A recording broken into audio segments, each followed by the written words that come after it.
Today, let's share some tips on how to spice up your love life. Bet you thought never hear me talking about that. And this isn't your love life in your bedroom. I'll save that for other people more qualified. This is your love life at work. You know, you have to have a love affair with your job, your business, your career. And according to Gallup and Harris, 70% of our population is frustrated or doesn't like doing what they're doing. That causes a whole lot of discontentment and other problems that not only ripple through our jobs, but it ripples through every relationship and every area of our life. So there are some simple things you can do to spice up your love life, to fall back in love with your job or your career. The same simple things that you do with your spouse, with your husband or wife. I remember when my wife and I, when our marriage was on the ropes, this goes back about 25 years ago. We've been married for 38 years now. I know you're shocked because I look like I'm 26, not 57. Anyway, 38 years, 25 years ago, we're on the ropes, and we went through a really intense marriage ministry, 6 months, and it radically revolutionized our lives. And there were practical steps.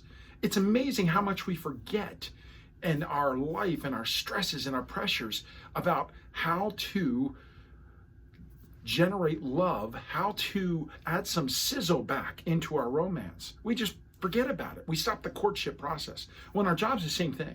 I'm going to give you 4 right now. But I have 12 tips. You can go to my website, edcarcarey.com, and you can find all 12 in my blog that I've written this week. But I'm going to give you 4 for the sake of time today. 4 simple things. Number 1, light it up. That means at your work, get better lighting. Make it bright. You know that lighting sets the mood in the bedroom or the boardroom. Now, we don't want romantic lighting at work, but we want to brighten it up. Put some light on that thing. It'll change you on the inside and therefore on the outside. Number 2, mix it up. You ever rearrange the furniture in your office or your home? And when you do it, it feels like you have a whole new home. It energizes you in that room. Do the same for your office. Every year, just change things up. Mix it up a little bit. Number 3, mentor somebody. Mentor somebody that's having challenges. Find somebody and mentor them. I get this feedback all the time. People say, well, Ed, I'm not an expert. I can't mentor anybody. That's BS. Yes, you are. You can mentor. There's always somebody that would love to be where you're at. Find them and pour your life out into them. Pretty simple process. And number 4, and this one I love, find your cape. That means instead of being Clark Kent, be Superman. It takes a cape, and that's your attire. Dress for success. You've heard this all the time, but it's amazing in California how we dress nowadays. Years ago, I put and added a jacket to my wardrobe, and this is my Superman cape. When I have this on, I feel like I'm bulletproof. It changes my mentality. When I walk into a room, I own a room, and it's because of the darn jacket.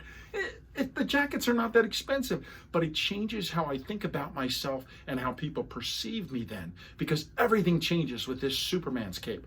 I come into a room as Superman, not Clark Kent anymore.